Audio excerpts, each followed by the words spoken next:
was a good thing. It gave me opportunity to see diversity and experience diversity, and not only that, to see the world, experience camaraderie, what it's like to work in a chain of command. For me, it was the foundation of my life. My father is a Vietnam vet. My uncle is also a veteran.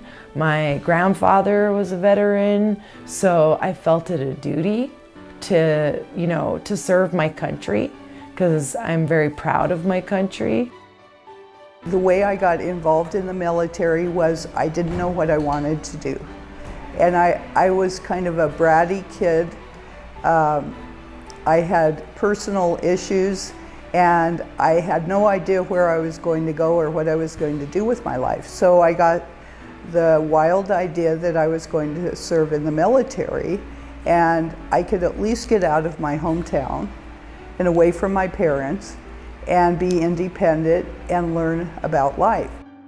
So since getting out of the Marine Corps in 2007, kind of haphazardly, because it wasn't my intended plan. My intended plan was to remain in the Marine Corps and retire, and then find a marketable career after that.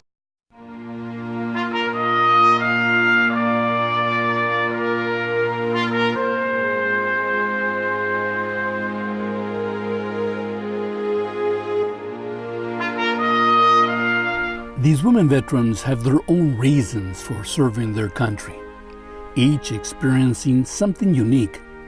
Collectively, they represent a desire to succeed, a drive to overcome physical and emotional obstacles with a determination to help empower others, especially veterans. Strong believes anything is possible with the right guidance. Her transformation, she says, came from embracing the practice of using herbal supplements, vegan food, and accepting New Age electromagnetic healing methods designed by Buddhist monks, combined with spiritual science and energy. When I hit a rough patch in my life, and it was kind of an abusive stage, and I lost my power. I gave my power away. I didn't even know I did it, but I lost control. And it's so easy to do that and not know it's happening. So being able to identify when this is happening to you and understanding that you own your power, and all of it takes is you knowing how to take care of yourself, how to love yourself. Strong says that when you feel the need to change something in your life, it's the wisdom inside you saying, it is time and it is needed for your personal growth and survival.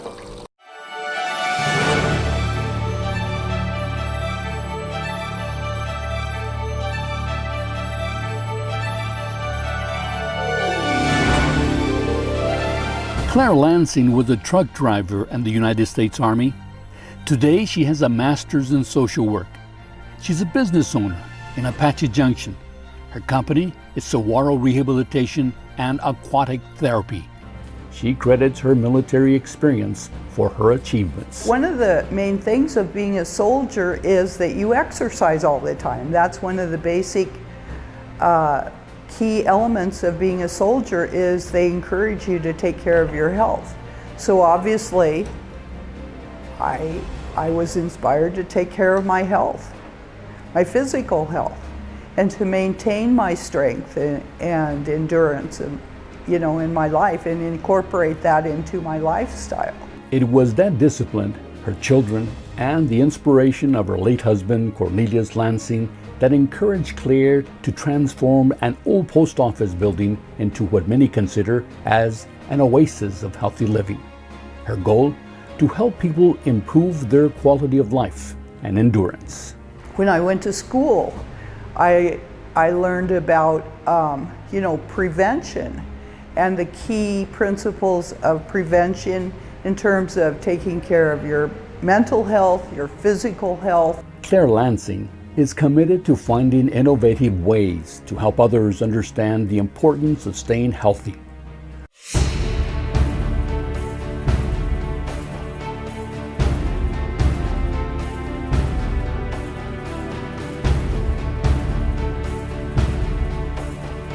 Gina Ruggiero is a founding member of the Creative Drill Sergeants Expressive Arts Academy in Phoenix. She's driven, because of her own experiences, by the need to help veterans with TBI, traumatic brain injury, PTSD, post-traumatic stress disorder, MST, military sexual trauma, and other mental and physical issues.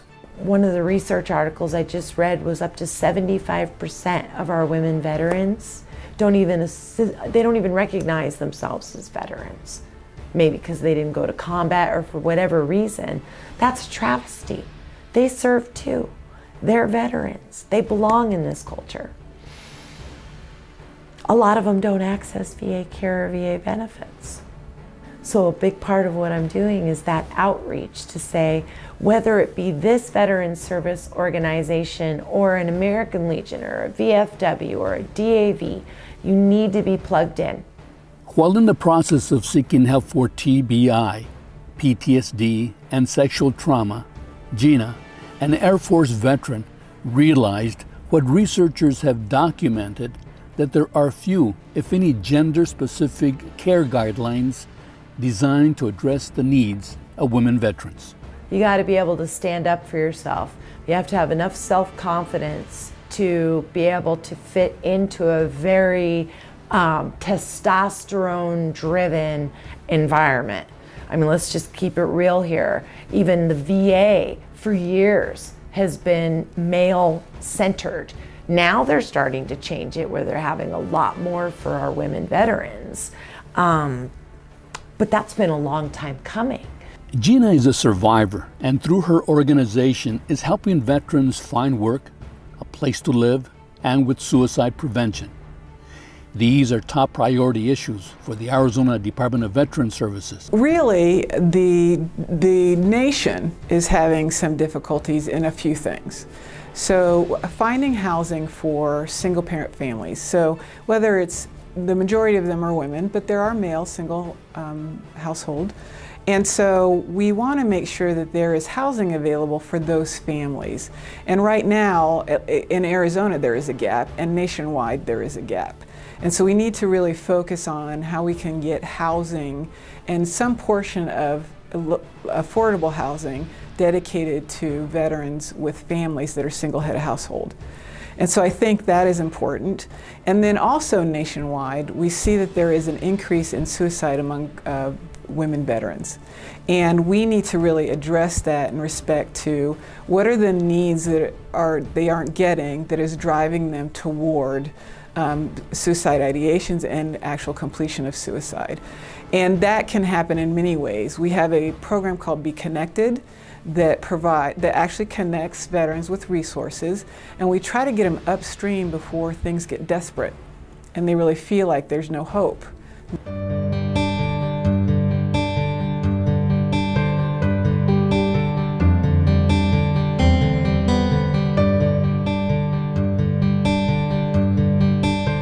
Today, women make up just under 10% of the total population of veterans. Yet many of these patriotic women, like Joanna, who responded to a call to serve and protect our freedoms, have found it difficult to transition back into civilian life. Joanna faced a number of challenges and believes more needs to be done to prepare veterans for a new life. I got a raw deal in my transition, and I'll tell you why. I was groomed, and then I thought, I was gonna have this great career. And then when that kind of just didn't work out for me anymore, it's just, bye, see you later. In just a quick breath. And you lose everything. It's not work.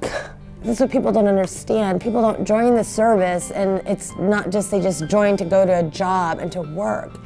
It's everything about you. It's your lifestyle, it's your family, it's your friends, your enemies, all wrapped into a 360 lifestyle that you just lose one day. It's like you're banished. And it's not like they forget about you, but the military machine's got to keep moving. And it's easy to then feel like you have nothing anymore. The veterans we have featured believe more women will continue to embrace the patriotic joys of serving their country.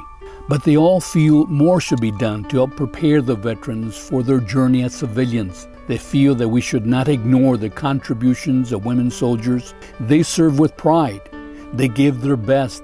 They suffer the burdens that should always be remembered when we think about our wars.